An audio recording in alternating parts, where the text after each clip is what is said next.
The shout cut through the dojo like a whip. "Come on, old man, show us what you got." Laughter followed fast, sharp, and careless, bouncing off mirrored walls where respect was supposed to live.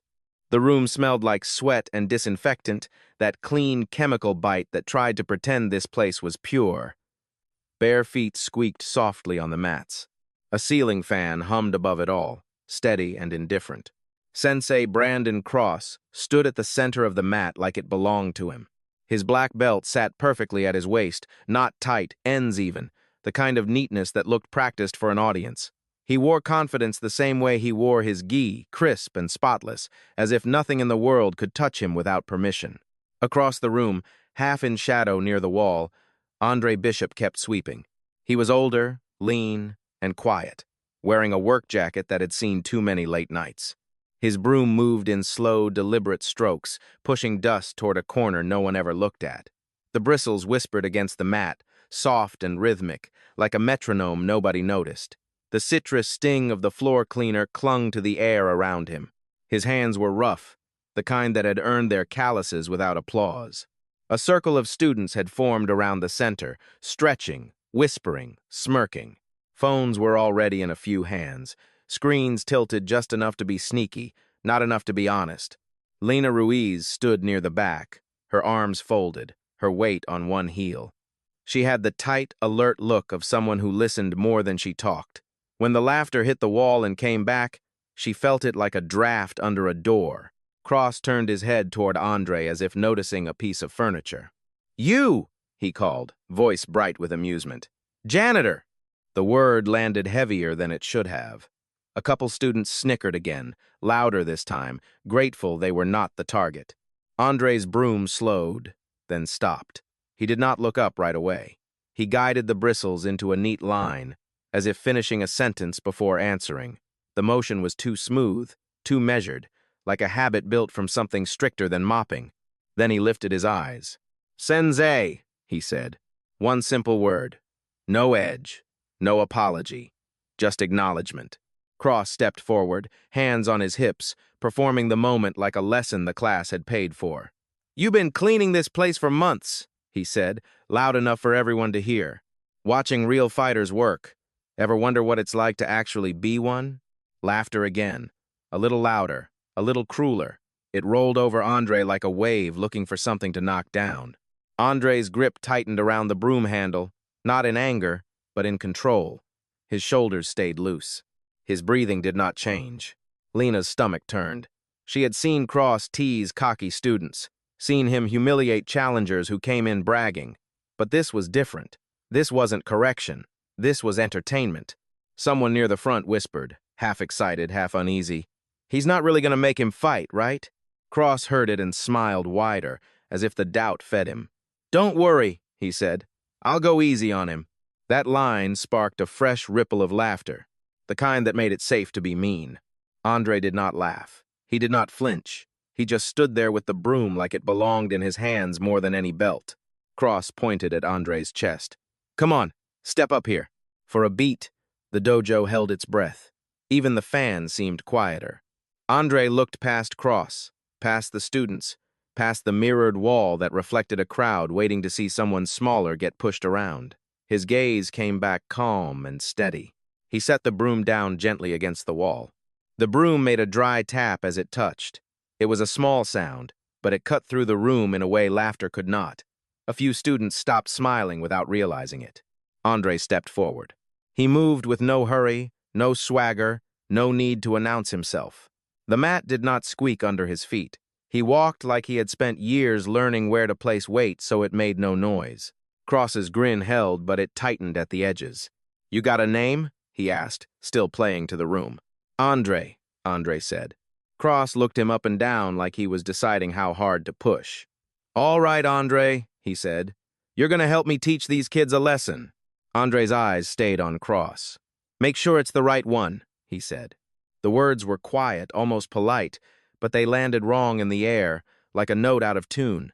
A couple students laughed automatically, then realized nobody else did. The sound died awkwardly. Lena felt a chill crawl up her neck. She watched Andre's hands, watched how they rested at his sides, relaxed but ready, like the pause before movement. She could not explain it, only feel it. Cross chuckled, as if brushing it off. "You got jokes," he said. "Good. Humor's part of discipline." He clapped his hands once, sharp and commanding. "Circle up!" Feet shuffled. The room tightened around the mat. Bodies formed a ring. Phones lifted a little higher. The mirrors doubled the crowd until it looked like the whole world was watching. Cross stepped closer to Andre, lowering his voice just enough to sound intimate, just enough to feel like a threat. "You can back out," he said. "No shame in it." Andre's expression did not change. "I'm not ashamed," he said. Cross's eyes narrowed. The smile returned, harder now. "Then step onto the mat," he said, raising his voice again. "Let's see what you've learned from sweeping up after us." Andre stepped fully onto the center line. The fluorescent lights reflected off the mat's surface, turning it into a slick stage. The air smelled of rubber and sweat and cleaner. Somewhere in the ring, a phone vibrated faintly, a soft buzz that sounded like a warning. Lena's fingers flexed at her sides. She watched Cross roll his shoulders, watched him stand taller, watched the way the students leaned forward, hungry for an ending that would make them feel safe. Andre stood still. Not stiff, not scared, still, like water that had decided not to move until it had to. Cross lifted his chin, satisfied, and spoke like a man who believed every eye belonged to him. "Good," he said. "Class starts now." Andre's gaze stayed locked on him, calm as a closed door. And the dojo, for the first time, felt less like a place of training and more like a room where someone was about to learn the difference between power and strength. The circle tightened until the mat felt smaller than it should have. Heat rose from bodies packed close, carrying the sour edge of sweat and the clean sting of disinfectant. Somewhere near the mirrors, a phone camera adjusted focus with a faint click. Andre stood on the center line, shoulders loose, hands empty, gaze steady. Under the harsh lights, the gray in his hair looked like dust that refused to fall. His plain work clothes made him look out of place on purpose, like the room wanted him to be a joke. Only the audience didn't know what the room was really looking at. Cross didn't know the janitor had once taught at Eastview Academy under Master Hideo Tanaka, when the mat wasn't a stage and a belt didn't make a man. He didn't know the quiet posture in front of him was a habit forged in rooms where mistakes had consequences, and humility was the only thing that kept you alive. Cross clapped again, louder, snapping the air. "Someone get him a gi," he said, like he was ordering a prop. A student hurried off. The sound of bare feet slapping rubber faded toward the lockers, then returned with a bundle of white fabric. The gi was clean, oversized, still smelling faintly of detergent and storage. It was handed to Andre with a grin that tried to be friendly, but couldn't hide the edge. Andre took it without reacting. He slipped into the side of the mat space to change, turning just enough to keep the moment decent. Fabric whispered as he pulled the jacket on, tied it with a simple knot that sat flat, not decorative. No belt followed. The absence sat there like a dare. Cross rolled his neck, the joints popping softly. He looked out at the students like a man collecting applause. "This is a demonstration," he announced. "Discipline, control, respect." A few students nodded, eager to believe him. Lena's eyes stayed on Andre. The way he adjusted his sleeves was too economical, too practiced, not nervous, fidgeting. Preparation. Cross stepped in close, lowering his voice again, smiling like a teacher giving a private joke. "Don't take it personal, old man," he said. "I'm just showing them what happens when you step out of your lane." Andre's eyes met his. "Then make sure it's the right lane," he said. The words were quiet, but they pulled the air tight. A couple students laughed late, like they were catching up. Cross bowed with exaggeration, deep enough to perform, not deep enough to mean. He waited for Andre to bow back like a polite surrender. Andre bowed, clean, simple, the kind that ended conversation instead of starting one. Cross's grin twitched. He lifted his hands. "All right," he said. "Let's go." His first jab snapped out fast, aimed for Andre's face, sharp enough to sting and remind everyone who owned the room. Andre leaned back a fraction. The fist cut through air. No scramble, no flinch, just a small shift of weight, as if the punch had never been meant for him. Cross blinked. A few students made a surprised sound, small and unsure. Cross came again, 2 punches this time, followed by a low sweep designed to take the legs out from under someone slower. Andre stepped aside. Not backward, sideways, clean. His feet landed without squeaking. The sweep slid past empty space and found nothing. The laughter thinned. It didn't stop yet, but it lost its confidence. Cross's eyes sharpened. He forced a chuckle. "Lucky," he said, loud enough for the circle. "Beginner's luck." He shifted his stance, shoulders tightening, and launched a high kick, the kind he used to impress new students fast, controlled, meant to look lethal without being lethal. Andre pivoted. It wasn't flashy. It was a slight turn of the hips, a soft repositioning that made the kick miss by inches. The air moved against Andre's sleeve. Nothing else. Silence hit hard enough to feel like pressure in the ears. Cross's foot landed. He reset, but the confidence in his posture had changed. He looked at Andre like he was looking for a trick wire. "Stop playing around," Cross snapped, trying to laugh as he said it. "Hit me back." Andre didn't lift his hands higher. "No, sir," he said. "You're teaching a class." That was when Lena felt it. The shift. Not in Andre, he had been steady from the start, but in the room. Students stopped leaning forward with excitement and started leaning forward with something else. Curiosity, doubt, the uncomfortable feeling that they were watching the wrong person. Cross's jaw flexed. The sound was small, but the people closest heard it. "Then let's teach them something real," he said, voice tightening. He charged. This time there was no demonstration elegance. His fists came harder, quicker, mixing feints and real strikes, trying to force Andre into panic. Andre's gaze sharpened. He moved, not faster than Cross, just earlier than Cross expected. A palm brushed a punch-off line, gentle as a correction. A shoulder turn stole space from a follow-up. Andre's body stayed loose, his breathing unchanged, like he was refusing to let Cross set the tempo. The only sounds were the scuff of feet, the snap of fabric, and the faint buzz of a phone recording. Cross threw a back fist. Andre's forearm met it, redirecting instead of blocking. Cross stumbled half a step, catching himself before he looked weak. He glared, breathing heavier now. "What are you?" he whispered, not meant for the room, but the room heard anyway. Andre's face stayed calm.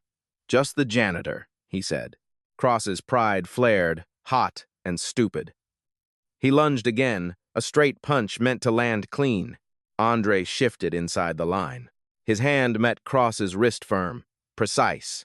His other hand touched Cross's elbow, and for the briefest moment, Cross's balance wasn't his anymore. Andre didn't throw him. Not yet. He simply guided him a half step off center, like moving a chair out of the way.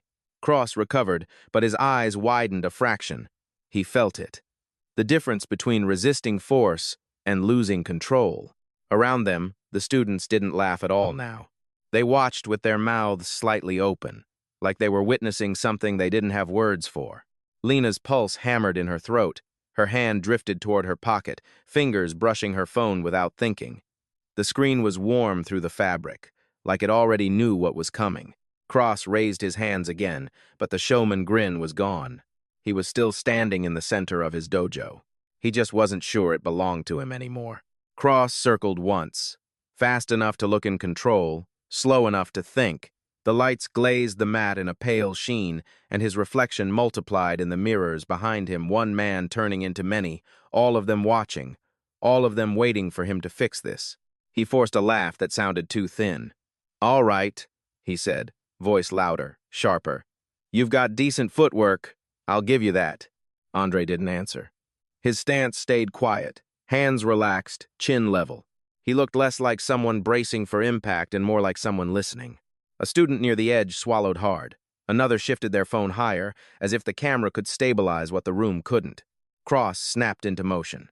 A quick double jab, then a low kick meant to bruise the thigh and remind everyone who taught here. The air popped with each strike. Andre slid back a half step, then angled off to the side. The low kick meant nothing but open space. Andre's sleeve brushed Cross's knuckles as he redirected the second jab, barely a touch, but enough to change the line. Cross's eyes flashed. "Quit dodging," he snapped through clenched teeth. "This is a spar." Andre's voice came even, almost gentle. "You said this was a lesson, Sensei."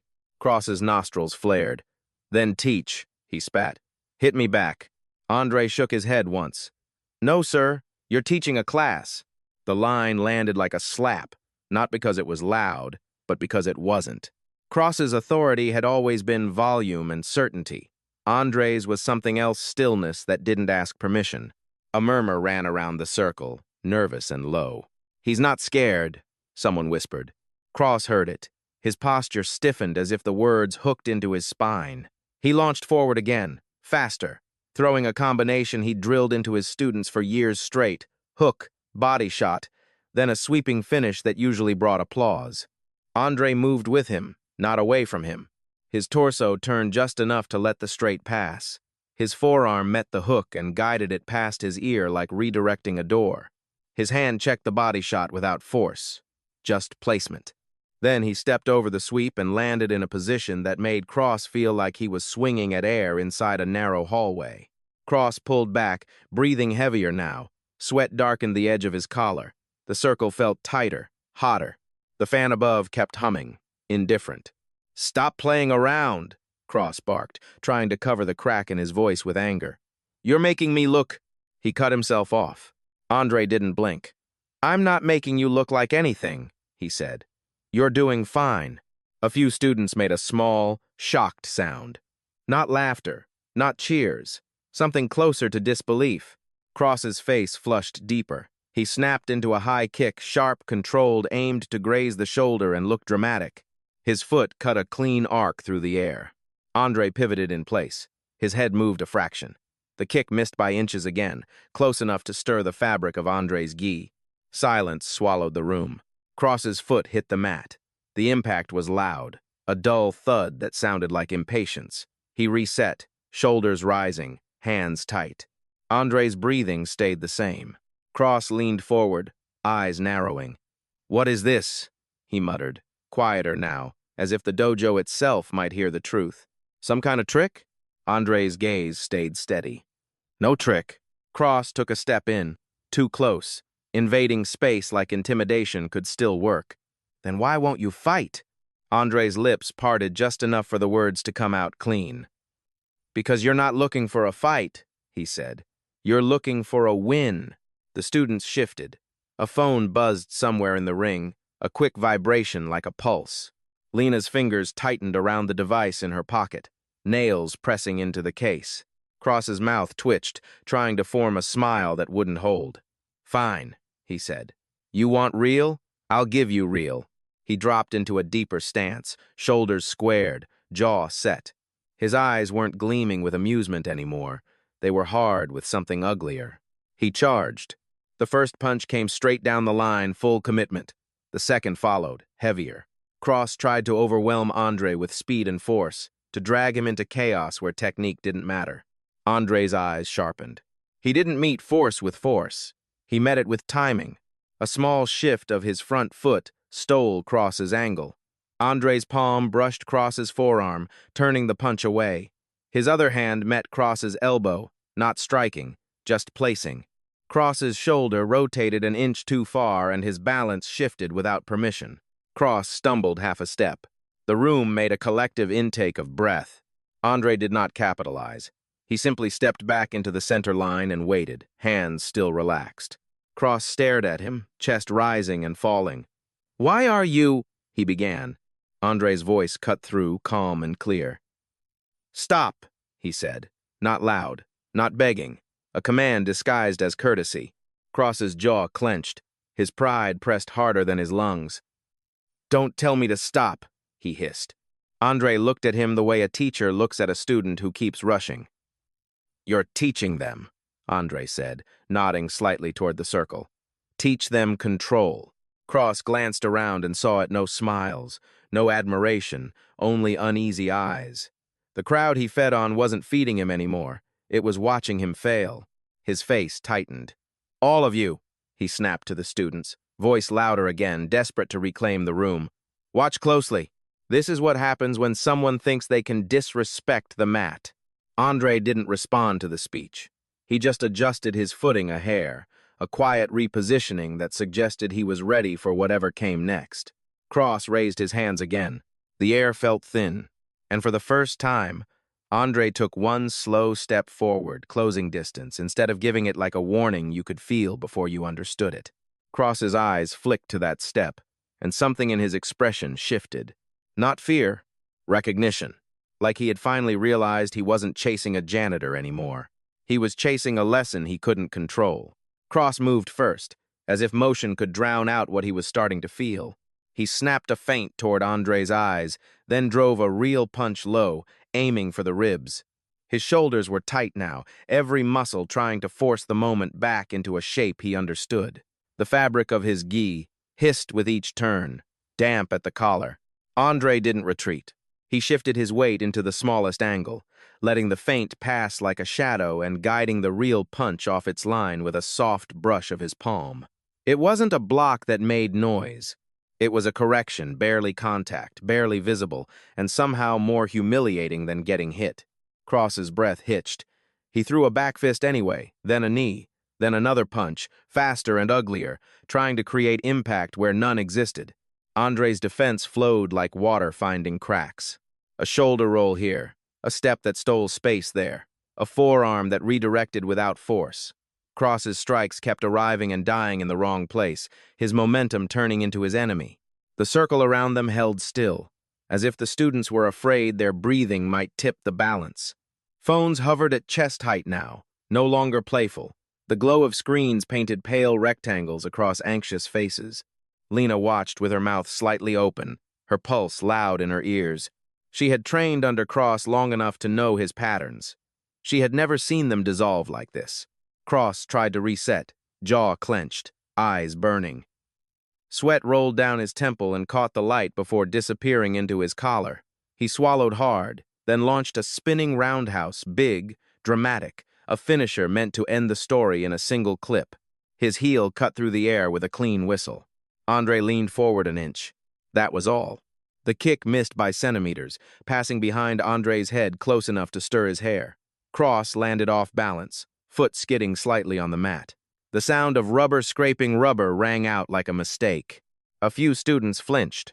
Andre took 2 small steps forward, quiet as a closing door.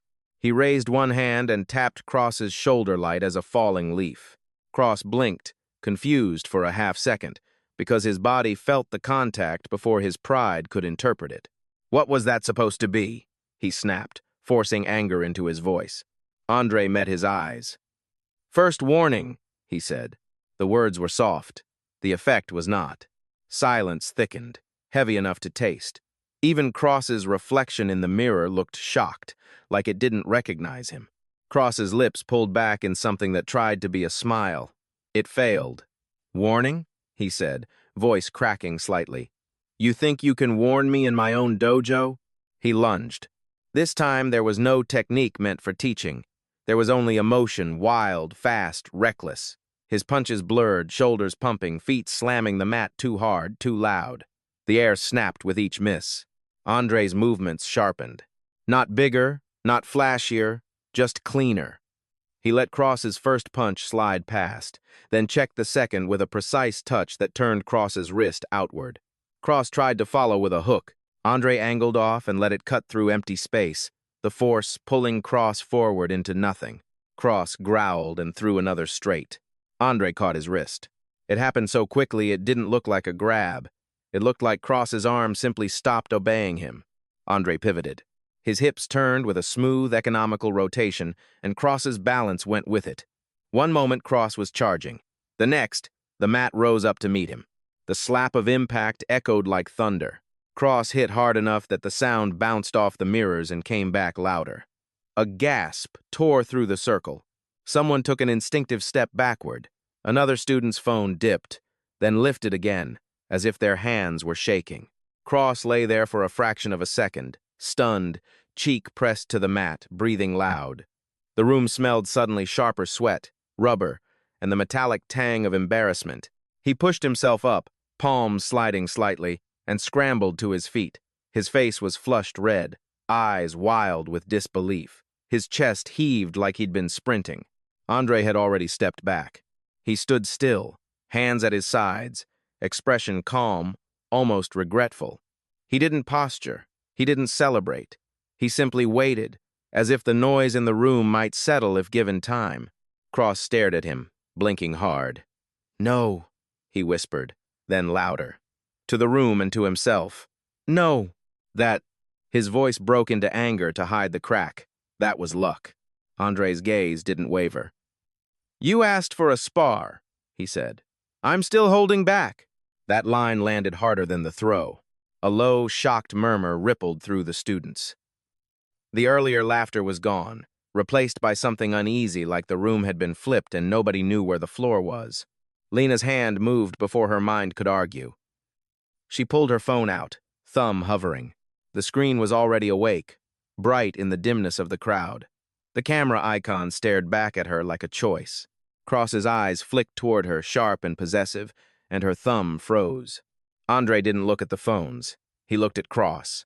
Cross's pride boiled over.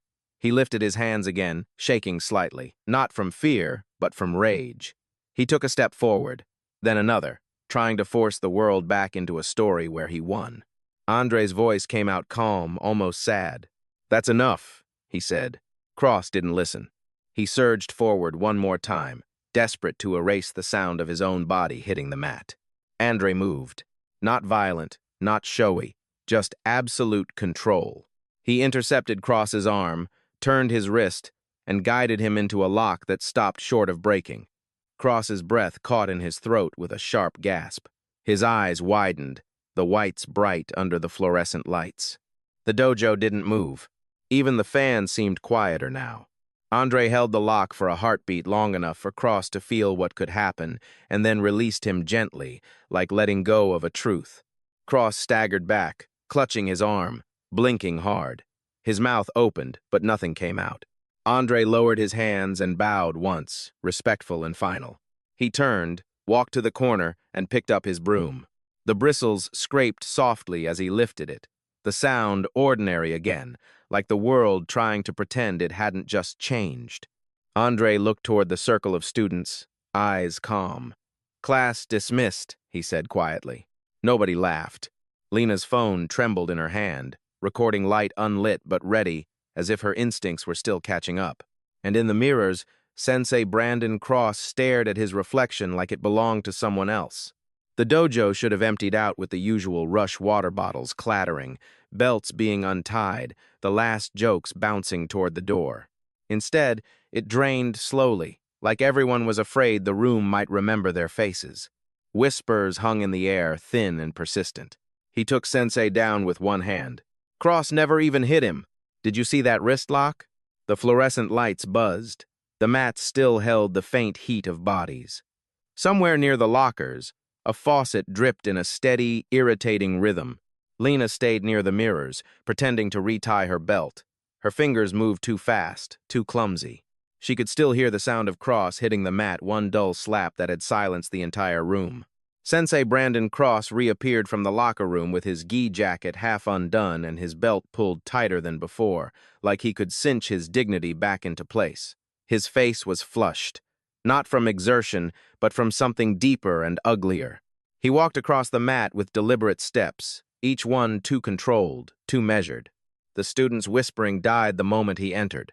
Not respect, caution. Cross's eyes scanned the room until they found Lena. "Miss Ruiz," he said, voice tight. "Erase it." Lena's throat went dry. "Sensei, I said, erase it." The words cracked like a snapped stick. His gaze flicked to her hands, to the slight bulge of her phone in her pocket. Now! The air felt thin. Even the buzzing lights seemed louder. Lena forced her hand into her pocket and pulled her phone out. Her palm was damp. The glass screen felt too slick under her thumb. She tapped it awake, brightness blooming in her face like an accusation. Cross stood close enough that she could smell the sharpness of his sweat, the clean detergent in his gi, and the faint metallic tang of adrenaline. "Show me," he said. Lena opened her gallery. The thumbnail was there, one frozen frame of Cross mid-motion, Andre calm as stone. Her thumb hovered over it. A small vibration pulsed through the phone, like a heartbeat. She inhaled once, shallow, then tapped the file. It opened. The video began no sound at first, then the hush of the crowd and the dull slap of a foot on rubber. Cross's voice strained. Andre's calm. Cross's jaw clenched as the clip played, the muscles in his face jumping like something trapped under the skin. "Delete it," he said again. "Right now." Lena's thumb moved. She tapped the trash icon. A prompt appeared. "Delete video?" Her eyes flicked up for a split second. Cross was watching her thumb like it was a weapon. She tapped delete. The thumbnail vanished. Cross exhaled hard as if he'd been holding his breath the entire time. "Good," he said, the words sharp with relief. "Don't ever—" Lena's phone vibrated again. A small notification slid down from the top of the screen before she could stop it. Backed up 3:14 p.m. The words were brief, white on gray, gone almost as soon as they appeared. But it was enough. Lena felt her stomach drop and then tighten because she knew what it meant. She also knew Cross hadn't been looking at the top of her screen. He'd been watching her face, watching for defiance. She kept her expression neutral with effort, like holding a plank through pain. Cross's eyes narrowed anyway. "What was that?" he demanded. Lena forced a swallow. "Nothing," she said, voice steady enough to pass. She angled the screen down, casual, as if she was embarrassed rather than hiding something. Cross took her phone before she could react. His fingers were warm and too tight on the device. He swiped through her gallery, impatient. He tapped the trash folder. Empty. He checked again. His movements were frantic but controlled, like someone trying not to show panic. Nothing. His grip loosened a fraction. He handed it back with a sharp motion, like tossing away something dirty. "Good," he repeated, quieter this time, trying to make the moment feel finished. "Go home." Lena slid the phone back into her pocket, heart hammering against the plastic case. Her skin buzzed with adrenaline. Her throat tasted like copper. Cross turned away from her and scanned the dojo again, searching for the source of his humiliation like it was a stain he could scrub out. In the corner, Andre Bishop was kneeling beside a mop bucket, calmly wringing out a rag. Water dripped into the bucket with soft plunks.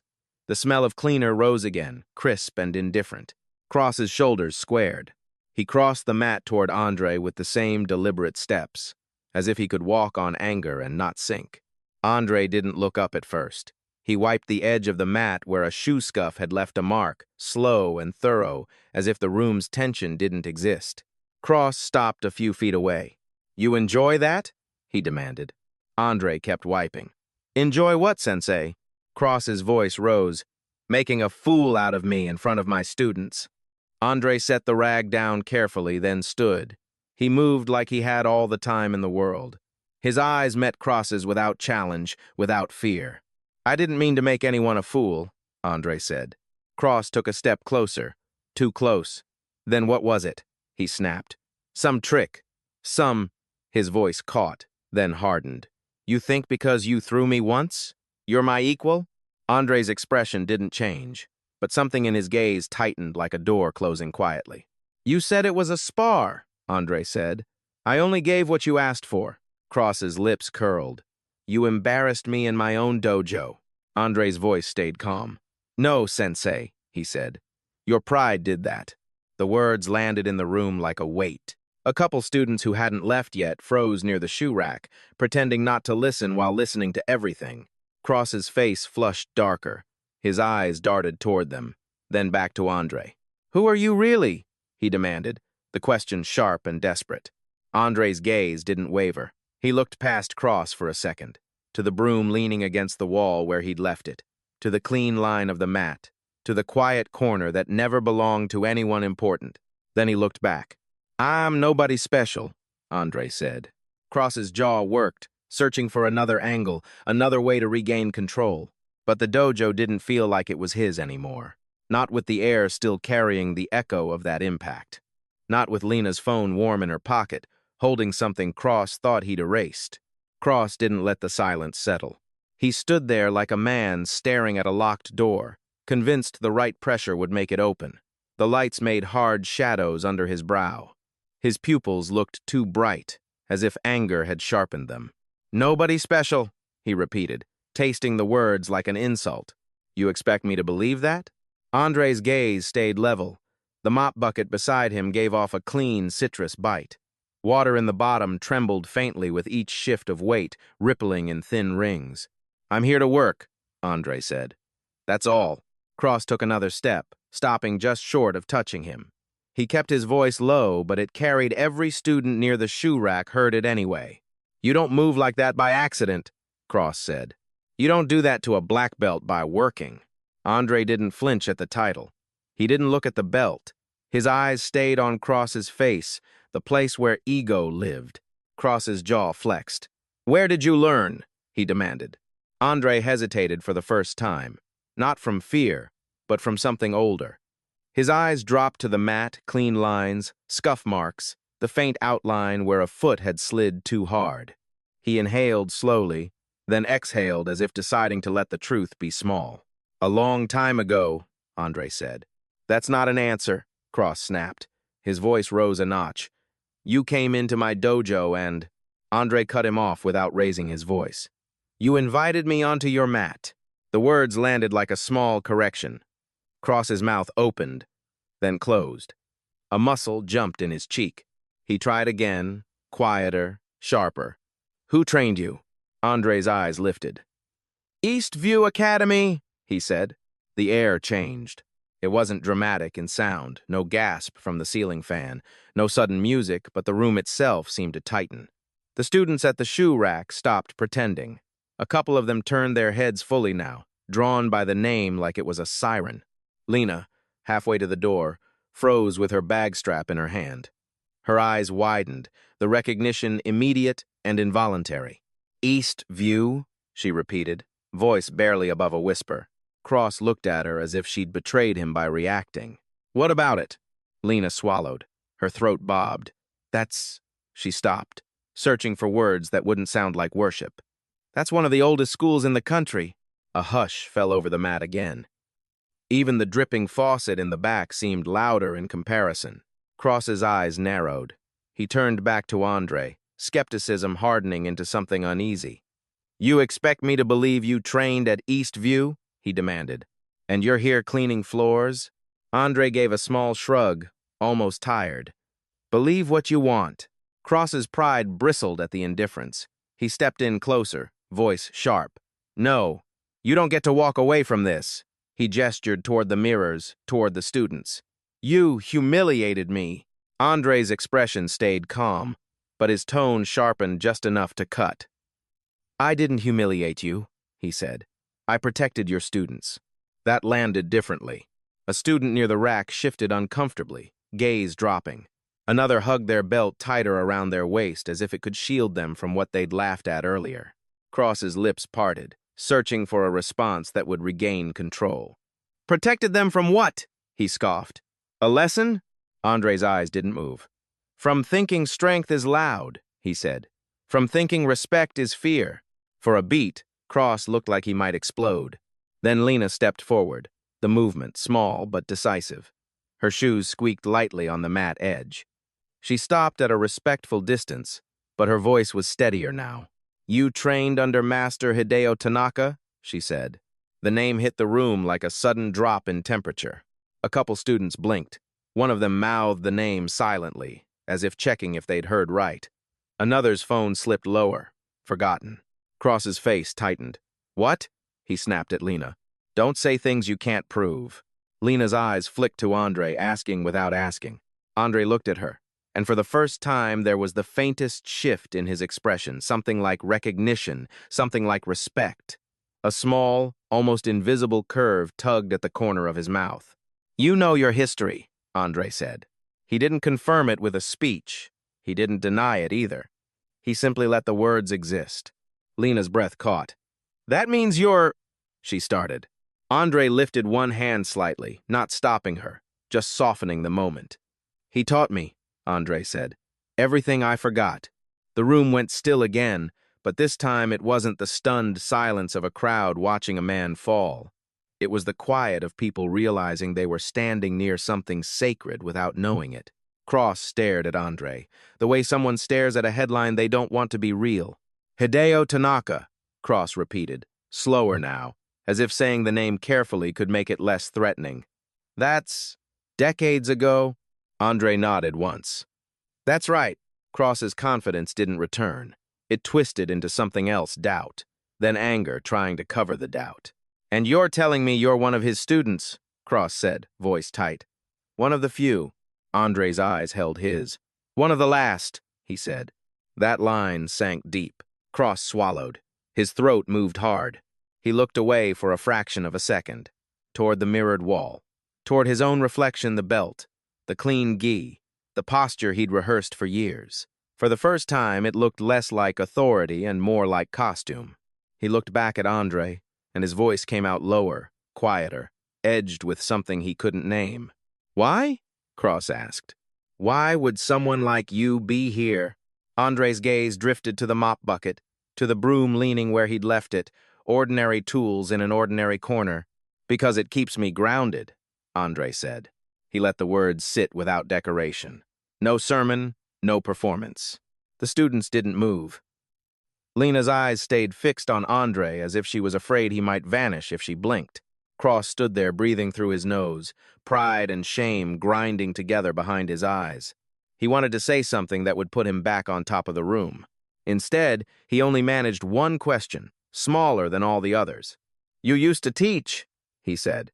Andre's eyes softened, just slightly, like a memory had pressed a thumb against the inside of his chest. "Sometimes the people who need lessons the most," Andre said, "don't listen until life humbles them." He picked up the mop handle again, fingers settling into place with quiet certainty. Cross didn't answer. He couldn't. The room had already heard what mattered. The last students drifted out in pairs, moving too quietly for a group that usually left loud. The door's glass panel caught their reflections as they passed. Faces turned away, shoulders tense, whispers kept low like secrets. When the door finally clicked shut, the dojo felt wider and colder. The fluorescent lights still buzzed, but the room no longer had the warmth of bodies to soften it. The fan kept turning, pushing air that smelled of rubber mats and citrus cleaner. Lena stayed. She told herself it was to finish tying her shoes, to double-check her bag, to make sure she hadn't left anything. Her hands did none of that. They stayed in her pocket, wrapped around her phone like it was a living thing. Across the mat, Cross stood near the mirror wall, staring at his own reflection without blinking. His belt hung straight, the knot perfect, but his posture was off by a fraction, shoulders held too high, jaw clenched too hard. Every few seconds, his eyes flicked toward the corner where Andre worked, as if he was afraid the janitor might leave and take the truth with him. Andre didn't rush. He moved a mop head across the mat edge with patient strokes, wringing it out, letting water drip into the bucket with soft, steady plunks. The sound was mundane, almost insulting in how ordinary it felt after everything that had happened. Cross finally spoke, but his voice had lost its stage-ready edge. "You're going to tell me you're nobody special," he said. Andre didn't look up. "That's what I am," he replied, calm as ever. Cross's gaze snapped to Lena, then back to Andre. "And what about that name?" he demanded. "Eastview. Tanaka." He said the words like they tasted bitter. "You drop that and expect me to bow?" Andre paused just long enough for the mop water to stop dripping. "I didn't drop anything," Andre said. She asked. Lena's throat tightened. She felt the weight of Cross's anger shifting toward her like a shadow, and she forced herself to stay still. The floor under her feet felt tacky from the cleaned mat edges. The air smelled sharp and clean, like something trying to erase a stain. Cross took one step toward her. "You," he said, voice low. "Did you record that?" Lena's heart kicked hard against her ribs. She didn't answer right away. The silence stretched. The fan hummed. Her phone warmed in her palm. Cross's eyes narrowed. "Let me see your phone." Lena slowly pulled it out. The screen lit up too bright. Cross's face reflected faintly in the glass, warped and angry. She didn't hand it over. Instead, her thumb moved, precise and quiet. She opened the cloud sync history. The list loaded in a second. A small circle spun, then turned into a check mark. Andre's mop slid forward again, a soft scrape that filled the space between breaths. Lena swallowed and angled the screen toward herself, then toward Cross, just enough for him to see without feeling like she was challenging him. Her voice came out barely above a whisper. "It's already saved." Cross's eyes flicked to the top of the display. For a moment, He didn't understand. His brow tightened. Then his gaze locked on to the details, and something behind his eyes shifted anger, cracking into panic. On the screen, the file sat there like a receipt. Eastview Final Lesson .mp4, created 3:14 p.m., Cloud Sync check, original unedited. Lena didn't read it out loud. She didn't have to. The words were clear enough to burn. Cross's breath caught. His lips parted as if he wanted to bark an order, but no command could reach into the cloud and pull it back. His gaze snapped up to her. "Delete it," he said anyway, voice sharp with desperation. "Now, permanently." Lena's thumb hovered, but she didn't move. Her fingers trembled so slightly she hated herself for it. "Sensei," she started, then stopped. The title felt wrong in her mouth. She tried again, voice steadier. "Metadata doesn't lie." Cross's jaw flexed like he might bite through the sentence. He reached for the phone. Andre's voice cut in, calm and firm without being loud. "Don't." It was only one word. It stopped Cross like a hand on the chest. Cross froze, fingers half raised. His nostrils flared. He stared at Andre as if he couldn't believe he was being refused by a man holding a mop. Andre kept his eyes on Cross. "You already asked her once," he said. "That should have been enough."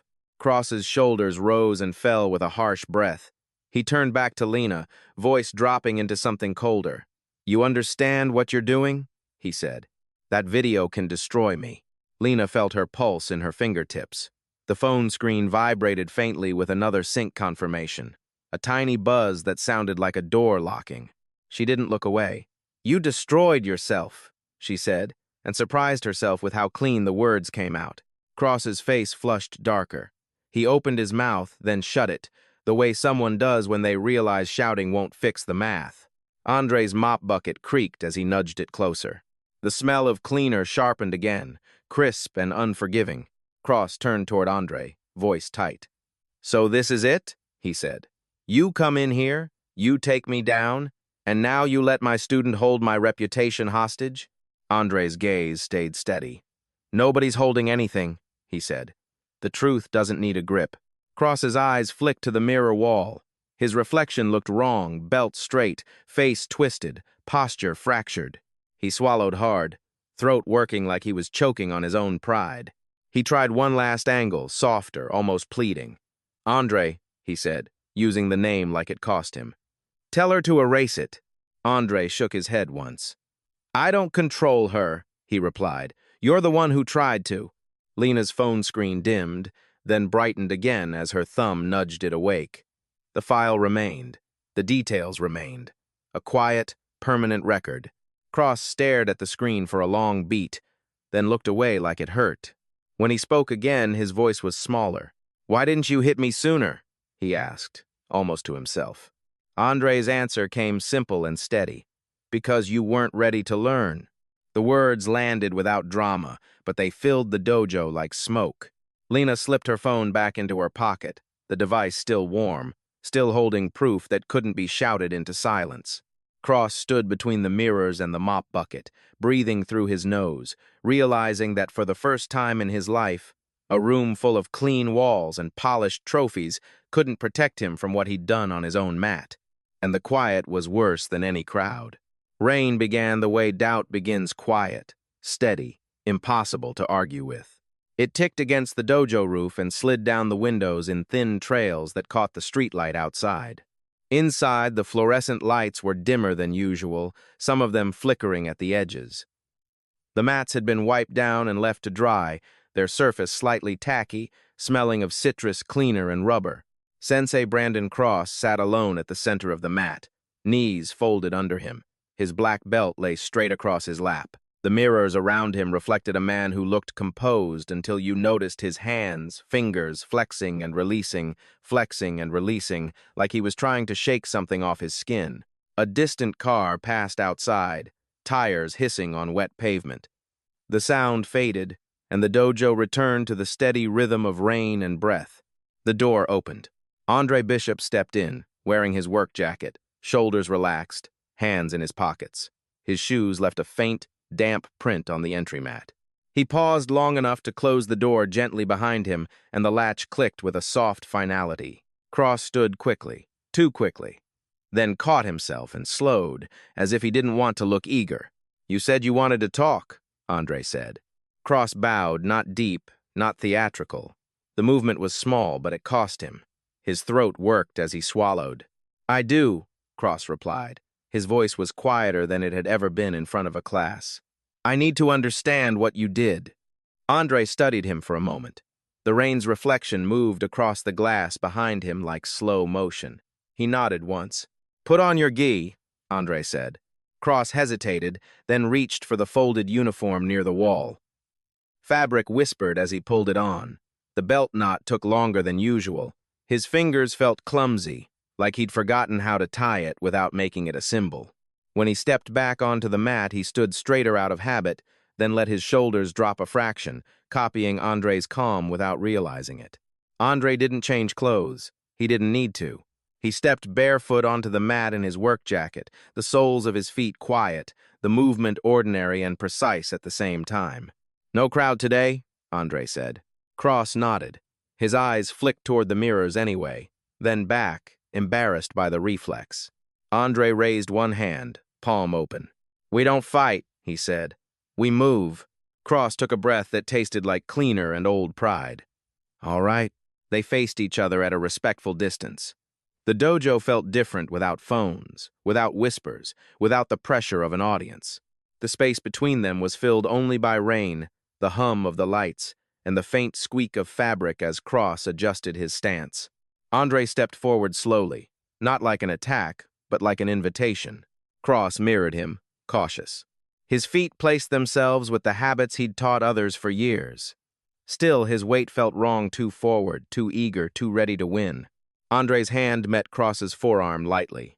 There was no impact, no clash, just contact. Andre guided Cross's arm off-center with the softest pressure, like turning a doorknob. Cross reacted by tensing, trying to resist. His muscles braced, his shoulders climbed. Andre stopped moving. "Feel that?" Andre asked. Cross froze, listening to his own breath. The rain's rhythm pressed against the silence. "I'm resisting," Cross admitted. Andre nodded. "You're fighting," he said, "even when nobody's attacking." Cross swallowed. His face flushed faintly, not with anger this time, but with the sting of being seen too clearly. Andre moved again, slow. He stepped to the side and let Cross follow, then touched Cross's wrist, then elbow, guiding him into a turn. Cross tried to muscle through it, and his balance slipped. His foot skidded a fraction on the tacky mat. Andre caught him before he could stumble. Cross's eyes widened at the save. His throat tightened. Andre released him and stepped back, giving him space like respect instead of pity. "Again," Andre said. They moved in a slow circle. Cross focused on matching Andre's pace instead of imposing his own. His breathing softened, his shoulders lowered. The tension in his jaw loosened enough for him to unclench his teeth. Andre's hands stayed light, precise. Every touch was information, not force. Every redirection was a lesson delivered without embarrassment. Cross exhaled, surprised by the quiet.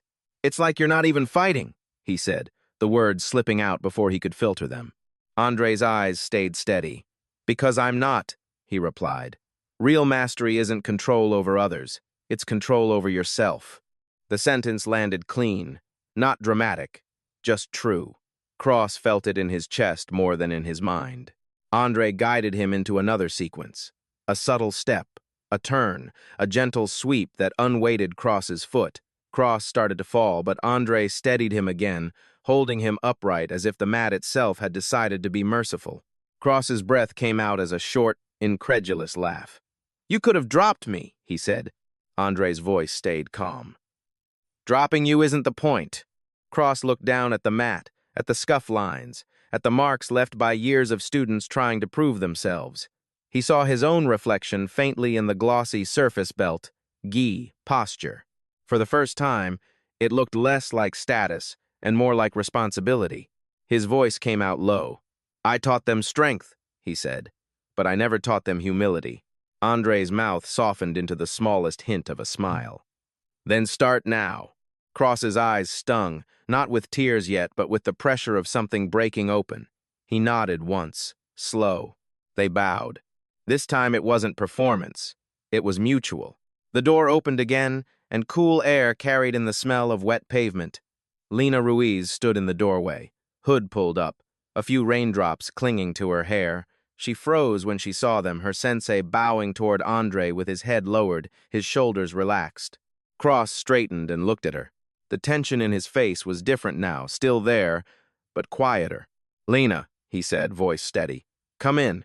She stepped inside carefully, shoes damp on the entry mat. Cross turned back to Andre, then back to Lena, as if deciding to say something he'd never imagined saying. "This man," Cross said, the words measured, "is my teacher now." Andre shook his head slightly. "No," he replied, gentle. "I'm just a janitor who remembers what the mat used to mean." The rain kept tapping the roof, steady and patient. Cross didn't argue. He didn't need to. He only bowed again, deeper this time, and the motion looked like a decision. Andre lifted a hand, open palm, inviting movement again. "Come on," Andre said. "Not spar, learn." Cross stepped forward, and for the first time in that dojo, the sound of bare feet on the mat didn't feel like a performance. It felt like a beginning. The next few days moved like an aftershock, quiet on the surface, unstable underneath. Classes ran on schedule, but the room had changed. The students bowed a little slower. They listened a little harder. Cross spoke with fewer jokes and more pauses, as if his own words now required permission from his lungs. Still, something in him kept itching. Pride did not die neatly. It searched for exits. On a gray afternoon, Cross lingered after class while students filed out into the damp air. The door shut. The latch clicked. The dojo returned to the hum of lights and the faint smell of cleaner. Andre came in later with his mop bucket, jacket zipped, hair still beaded with rain. He set the bucket down without noise and began wiping the mat edges with the same patient strokes, as if the week hadn't put his name into anyone's mouth. Lena stayed again, sitting on the bench by the shoe rack. Her phone rested face down beside her, heavy with what it held. The screen buzzed once another cloud sync confirmation, then went still. Cross watched it. He didn't speak right away. He paced near the mirrors, hands clasped behind his back, eyes darting toward the phone like it was a blade left on the floor. Finally, he stopped and turned. "Lena," he said, voice controlled. "We need to talk." Lena didn't move. "About what?" she asked. Cross's eyes flicked toward Andre, then back. "About that file," he said. "The one you shouldn't have." Andre's mop slowed, then continued. The wet cloth made a soft, steady scrape against rubber. Lena's shoulders tightened. "It's not yours," she said. Cross's jaw flexed. "It's my dojo," he replied. "My reputation, my students. That clip spreads and everything I built." His voice caught, then hardened again. "It gets taken from me." Andre didn't look up. "You mean it gets shown?" he said. Cross snapped his head toward Andre. "Stay out of this," he barked. Andre straightened slowly, rag in his hand, water dripping into the bucket with a soft plunk. He met Cross's stare with an expression that didn't change. "You invited it," Andre said. "You can't uninvite truth." Cross's breathing grew louder. He took a step toward Lena, lowering his voice into something cold. "Delete it," he said. "For real. Tonight." Lena's fingers curled against the bench. "No," she said. Cross's eyes narrowed. "Then you're forcing my hand." The words landed wrong the moment he said them. Even Cross seemed to hear it, how it sounded like the old him, the one who used authority as a weapon. He tried to recover, smoothing his tone, pretending it was reasonable. "Listen," he said, forcing calm. "You want justice. Fine. But you don't understand what the internet does. It doesn't just punish the guilty. It destroys everything around them." Lena's voice came steady, tired. "You didn't care about that when you humiliated him." Cross flinched, the smallest crack. His eyes flicked to Andre as if Andre might rescue him from his own words. Andre didn't. Cross's pride surged back to cover the crack. "I can make this disappear," he said, almost to himself. His gaze locked on Lena's phone. "Hand it over." Lena's hand moved protectively, covering the device. "No." Cross's face hardened. He took one more step, close enough that Lena could smell the detergent in his gi and the stale edge of stress on his breath. Andre's voice cut through again, calm but sharper now. "Don't." Cross ignored it. His hand reached out. Lena jerked back, heart hammering. The phone slipped, skittering a few inches across the bench and stopping near the edge. Cross's fingers closed around it. The moment his hand touched the screen, it lit up face recognition, failing, then offering the lock screen. A small banner notification slid down, bright and clean against the dark glass. Cloud sync active. Cross stared at it like it was an insult. His thumb moved fast, fumbling, swiping, tapping the wrong thing twice. The phone buzzed with error vibrations, short, angry bursts. Lena stood up, voice tight. "Give it back." Cross's eyes didn't leave the screen. "I'm fixing this," he said, breathless. Andre stepped forward one pace. Not rushing, not threatening, just close enough to make Cross feel the space he was taking. "You're proving the lesson," Andre said. Again. Cross snapped his head up. "Shut up," he hissed. "You think you're above consequences? That clip spreads and I'm finished." Andre's gaze held his. "Maybe you should be finished," he said. "Or maybe you should change, but you don't get to steal your way out." Cross's hand tightened around the phone. His knuckles went white. His eyes flicked toward the mirrored wall. In the reflection, he saw himself belt, posture, hand gripping a student's property like a thief. The gi that once made him look like authority now made him look like a man playing dress-up while doing something small. For a second, he didn't move. Then he did. He turned toward the back office door, the one with the keypad that beeped when it opened. He punched the code with shaking fingers. Beep. The door clicked. Cross stepped inside and tried to shut it behind him. Andre's hand caught the edge of the door, not slamming it, not forcing it, just stopping it from closing. The two men stared at each other through the narrow gap, fluorescent light slicing their faces into hard lines. Cross's chest rose and fell fast. "Let go!" he demanded. Andre's voice stayed quiet. "No," he said. Cross's eyes burned. "I'm your boss," he snapped. Andre's gaze didn't waver. "Not on the mat," he replied. "Not in character." The words struck something raw. Cross shoved the door harder. Andre didn't shove back. He simply held. The silence stretched, filled only by the faint hum of the keypad and the distant rain tapping the window. Lena's voice trembled, but it held. "Sensei," she said, "stop." Cross froze mid-push, breathing hard.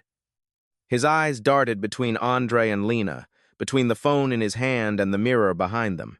His overreach had cornered him. He tried to justify it, to make it sound noble. "I'm protecting this dojo," he said, voice breaking. "I'm protecting them."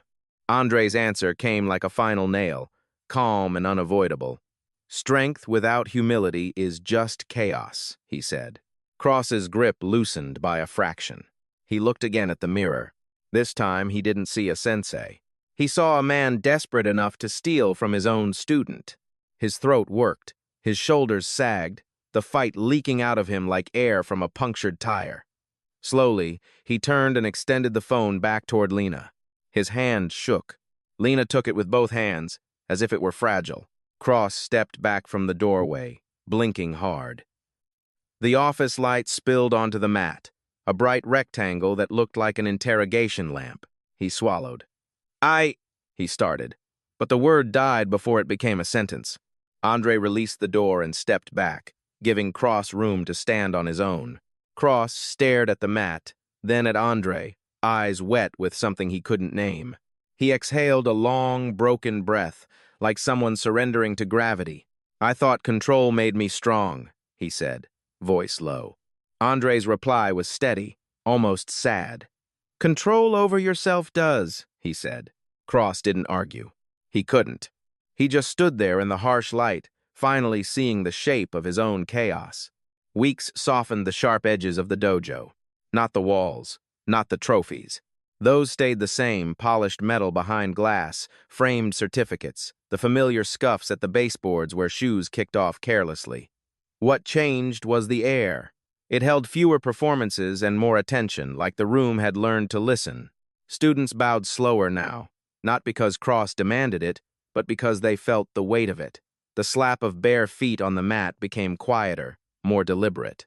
Conversations before class turned into murmurs instead of boasting. The ceiling fan still hummed, the lights still buzzed, but the space between sounds felt different, less empty, more honest. Cross taught with fewer speeches. When someone got frustrated, he didn't raise his voice to fill the gap. He let silence do its work. He corrected stances with a light touch instead of a hard command. When a student landed a clean strike, he nodded once and moved on, refusing to turn training into applause. Some days, after the last student left and the door clicked shut, Cross stayed behind, alone on the mat.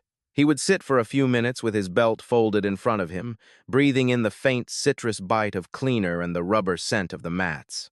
He stared at the center line like it held a memory written into the floor. On those nights, Andre still appeared. He came in with the mop bucket rolling softly, wheels whispering on the tile. His work jacket was always zipped. His movements were calm and steady, like the world could fall apart outside and his hands would still know what to do. He never made a show of entering. No announcements, no lessons demanded. He simply began cleaning. The mop head swished in patient strokes. Water dripped into the bucket with soft plunks. The smell of disinfectant rose and spread, crisp and clean, like a reset button pressed quietly. Sometimes Cross watched him in silence, leaning against the mirror wall, arms folded, eyes thoughtful. Other nights, he stepped forward. "Do you ever miss teaching?" Cross asked one evening, the question simple, almost cautious. Andre didn't stop moving right away.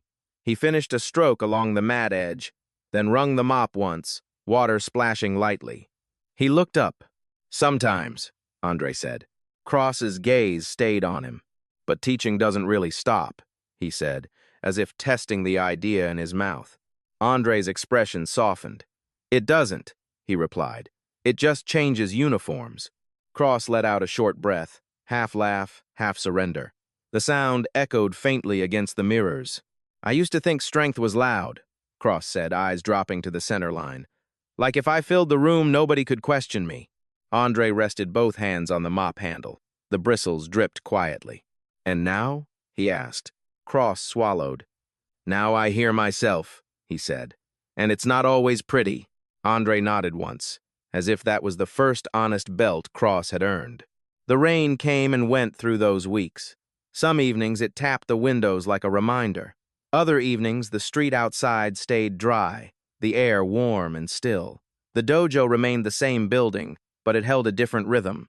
One afternoon, Cross gathered the students after class. Nobody rushed to the door. Nobody checked their phones. The room waited. He stood beneath the trophies and mirrors without performing. His gi was plain, his belt tied with the same knot, but his posture was different, less rigid, more grounded. He held a rolled banner in both hands. The fabric unfurled with a soft snap, and the letters caught the light clean and simple, painted in a deep navy against pale cloth. True strength begins with humility. A hush moved across the room, not forced, not trained, just felt. Lena stood near the back, hands clasped. Her eyes shimmered slightly under the fluorescent glare. She didn't wipe them. She didn't have to. Cross didn't claim credit for the words. He didn't explain them. He only looked across the faces of his students and said, "We bow because we remember." Then he bowed first. The students bowed back, and the sound of their uniforms shifting was like a single, shared breath. In the corner, leaning where it always leaned when Andre finished cleaning, the broom stood upright. Ordinary wood, ordinary bristles. Nothing special until you knew what it had witnessed. After the students left, the dojo went quiet again. Cross lingered. He glanced toward the door by habit, half expecting to see the mop bucket roll in. It didn't. The corner stayed empty. For a moment, disappointment pricked at him, sharp and childish. Then he saw the broom, standing like a quiet marker, and the feeling eased into something steadier. He walked to the center of the mat and bowed toward the empty space, deep enough to be sincere. "Thank you, Andre," he said softly. The words didn't need an audience, for showing me what I refused to see. Outside, streetlights reflected on damp pavement. The air smelled faintly of rain even when the sky was clear. Somewhere down the block, footsteps moved away at an unhurried pace. Cross straightened, breathing out slowly. The banner hung above him, still and bright under buzzing lights. And the dojo, for the first time, felt like a place where people came to grow instead of prove. Humility stayed long after the laughter died.